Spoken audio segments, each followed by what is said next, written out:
So today you're going to be talking to us about Botswana Diamonds, of course, a Yes. company who are exploring for diamonds in Botswana, funnily enough, run by James Campbell, and Yeah. also tertiary minerals. So you wanted to kick us off with Botswana Diamonds.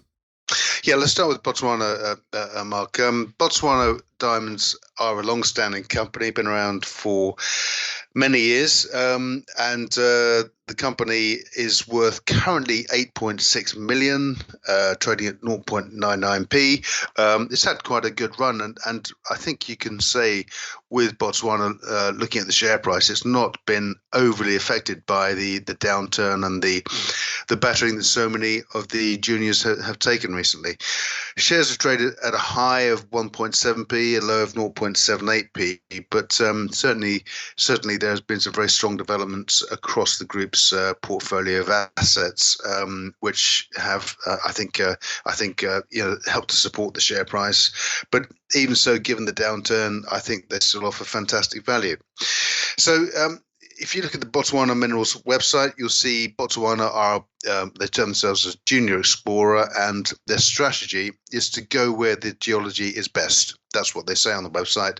And by that, they will go to old mines, to existing workings.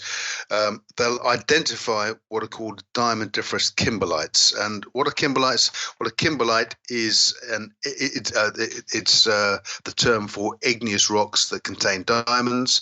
And when magnetic surveys and ground surveys are taken, these can be identified in what they call pipes, kimberlite pipes. So the strategy of the group is to identify these diamondiferous kimberlites, to joint venture with larger companies to help develop and fast track development of the assets.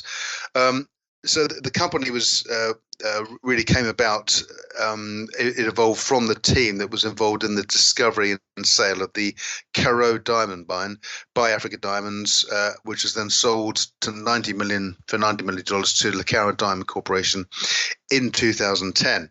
And the board of Botswana Diamonds were intimately involved at every step. I mean, James Campbell, chief executive, 30 years at various stages, has held board posts at Rockwell Diamonds, Stellar Diamonds, Lucaro Diamonds, who acquired the Karo gold mine, the Karo diamond mine, African Diamonds and West African Diamonds also. So the Botswana Diamonds was formed at the sale point of the Karo diamond mine. The group geographically and geologically are focused on what's referred to as the Capval Craton. And of course, you'll have heard of the Capval Craton. We've talked about other companies operating in Botswana, Kavanga Resources for one. The Capval Craton straddles Botswana, South Africa, Zimbabwe, Eswatini, and Lesotho. And over the years, the Botswana has developed, or it has acquired stakes in and 100% ownership of a series of operators in the area. So, firstly, Sakaka Diamonds was acquired by Botswana from Petra Diamonds in November 2020. So that's getting on for nearly 2 years ago. Sakaka holds 3 prospecting licenses in the Kalahari, and also an extensive database of data and knowledge of the region, which the group, of course, are working on. Then we have Sunland Minerals. Sunland Minerals, Botswana Diamonds became the operator of the company in 2018, owns exploration licenses also in the Kalahari, and it's targeting kimberlite pipes, which have been identified close to the Gagu mine, and also Botswana's own KX36 discovery. Some 267 indicators were identified across these licenses. A joint venture was also put together to acquire the Gagu mine with Gem Diamonds and Vast Resources. That has just lapsed, but it's likely that another solution will be found to that, and the acquisition will go ahead. Although of course, there will be some more time. More time will elapse before that takes place. Then the company has it owns a 36% net holding in Mabwe Diamonds, and again, Mabwe owns a number of prospecting licenses in the Kalahari, also with BCL, which was a Botswana-owned state-owned company. I won't go into the complexities of the different ownerships and what happens, but suffice to say that these licenses, which are highly prospective, the new ownership is now Future Minerals 50%, Saseko 29%. Botswana owns 51% of Saseko, as I already outlined. So Botswana has a net interest in the Mabwe Diamonds assets of 36%. Then finally, on September 29th, 2021, Botswana Diamond acquired Vutomi, which now Vutomi is in South Africa, and Vutomi owns a number of properties called Razorbill Properties, and also the flagship Thorney River project. It owns although it's effectively the 100% owner, it's not, because it owns 76%, because under South African law, under South African empowerment law, a company has to own a percentage of the business. So Barrowville, which is the South African empowerment company, owns 24%. Now, there's a lot of history with the Thorney River project.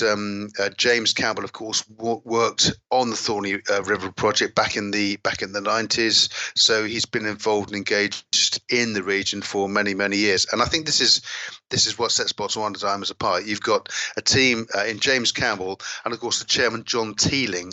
Now, I've known John Teeling for many years. He's an industry veteran with 40 years experience. He was involved in bringing to market African diamonds, Pan-Andean resources, Minco, A1 Gold, Persian Gold, and he's also the chairman of Cooley Distillery when it was sold to I think it was Jim Beam or Jim Beam or Jack Daniels. James Finn, the FD at Botswana, has 20 years experience in exploration. Then we have two non-execs, David Horgan and Robert Bouquet.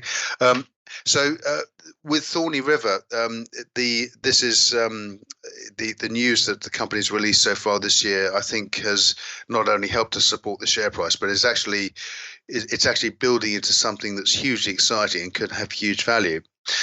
So on January the 12th this year, Botswana announced that the Thorney River kimberlite assessment had increased to 2 million tonnes. So how much is that, and what's it relative to? If we compare it to the De Beers Southern Era Mars Fontaine mine volume, overall, that came to a total of 1 million tonnes, and was of course hugely successful and very, very highly commercial. So the assessment with the Thorney River assessment increasing to 2 million tonnes, that really gave investors some idea in January of just what sort of potential was on offer here. The Botswana, also worth noting that it raised a further 550,000 to continue with the exploration work back in October last year. So that those funds are still very much in play, and as the research and exploration work is undertaken, and then we come closer to where we are now, April 25th. The analysis of the river blow that were undertaken by the team indicates potential open pit mine options. And of course, open pit mine is the cheapest way to get stuff out of the ground. Obviously, you've got to dig it in the first place, but then once you're there, the actual operating costs are relatively low compared to. So in a way, a PEA, a preliminary economic assessment, was undertaken, although this is pre-PEA in a sense. But the company made some assumptions, assuming mid-range values. They believe the mine's likely to be commercial. They hired an independent South African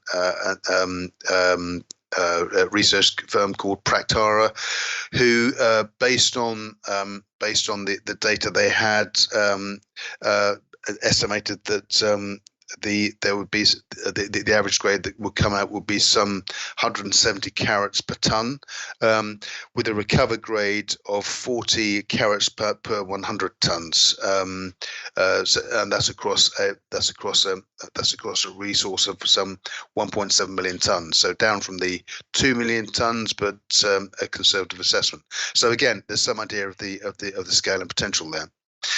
Then we come up to more or less up to date. May the 4th, the company announced the largest anomaly to date at the Thorney River, which was consistent with a kimberlite pipe of 25 meters in diameter. Now, normally the pipes are some 1 to 2 meters in diameter. This is huge. So given this discovery, the company have drilling planned in the dry season there in July and August this year. And of course, it's winter down there, so conditions quite different to the conditions we're experiencing at the moment.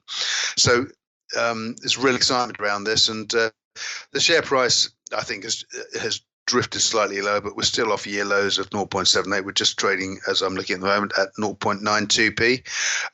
So I think once we start to get some news back from the team on the ground at Thorney River, I think we're going to see some upward movement of the share price, conditions in the markets notwithstanding. Another update from the company as well on one of the other projects, May 19th, the Sakaka, remember I talked about Sakaka Diamonds, which the company acquired from Petra Diamonds, across the 3 licenses in the Kalahari. The team have undertaken the geophysics survey there near to the Botswana Zone KX36 diamond discovery. And this, the geophysics survey, the data that's come back is indicative of kimberlite pipe. So this is in addition to the existing discovery in the area. So the company's in very capable hands. It looks a very resilient investment in the current environment, and also it's worth making a note of of diamond prices too. When the company announced its interim results in March this year, it made a comment on the diamond market. A rapid and dramatic recovery in recent months, with prices rising by upwards of 40%. And of course, a lot of this was triggered by the Ukraine invasion. There's a lot of pent-up demand post-COVID, of course. And one of the world's biggest producer of diamonds, Alrosa, of course, is a Russian entity. If sanctions impact on Alrosa, which of course they certainly will, then they expect prices to rise further. It's seeing increased demand from across the world in most, if not all, categories of diamonds. So this would be industrial diamonds, as well as, of course, the diamonds suitable for jewelry and so on. So in summary, I think Botswana's at a very exciting juncture, and it's all about Thorney River at the moment. But with the Sakaka Diamonds asset developing with Sunland Minerals, a joint venture, and the potential to acquire the Gagu mine still on the back burner, and of course the Maybui assets as well, then I think Botswana's in great shape going forward. Excellent. Okay, so there's a few projects there, isn't there, Alan, which is good for a company to have multiple projects. Do you have, I'm not saying a favourite, but which do you think is more advanced or more likely to give the near-term upside, do you think? Well, I think looking at where we are at the moment, the fact I think all of the resources are being focused on Thorney River, which is of course the Vitomi company that Botswana Diamonds owns 75% of in South Africa. So this is the exciting one, and of course, let's not forget James Campbell, Chief Executive, who I know you're going to be speaking with on the upcoming Stockbox premiere. James Campbell is worked there sort of 30 years ago, so he's very familiar with the area. But now they've got the team on the ground, they've got the assets, they've got the funding, and drilling planned in July, August. I mean, that's really very near term. That's next month. So that's exciting. Sakaka also, I mean, all of the assets the group has across the Kalahari, are exciting. We know the Kalahari is a hugely fertile area for explorers on so many levels. So it's just very exciting. But I think you've got the nascent potential of the Sakaka, Sunland, and Maybui exploration and production licenses across Botswana, and Vitomi really is the near-term catalyst. Okay, good, excellent. And then diamonds as well. how have those prices been performing? They came off a lot, didn't they, during COVID? But then they seem to have rebounded a fair bit recently. Well, they have, yeah. I mean, I mentioned the diamond market just now. Of course, it's seen the world's largest supplier, Alrosa, is being impacted by sanctions. So, of course, that supply chain has effectively been cut out of the world market, and so prices are continuing to rise. And of course, that's across the entire scope of the diamond product. Of course, for jewelry, for industry, for drilling, and of course, and all the rest of it. So, yeah, I do believe the increase in prices will be sustained for some time to come. And obviously, if Thorny River, if this big kimberlite pipe yields up some great results early on, then I'm sure we're going to see a consequential increase in the Botswana Diamond share price. Indeed. Okay, excellent. And I believe that Thorny River is the one that can come online pretty quickly once it can get going. And I think James said, I think it was referring to Mars Fontaine, that the payback was like days, literally a few days. Yeah. That's right.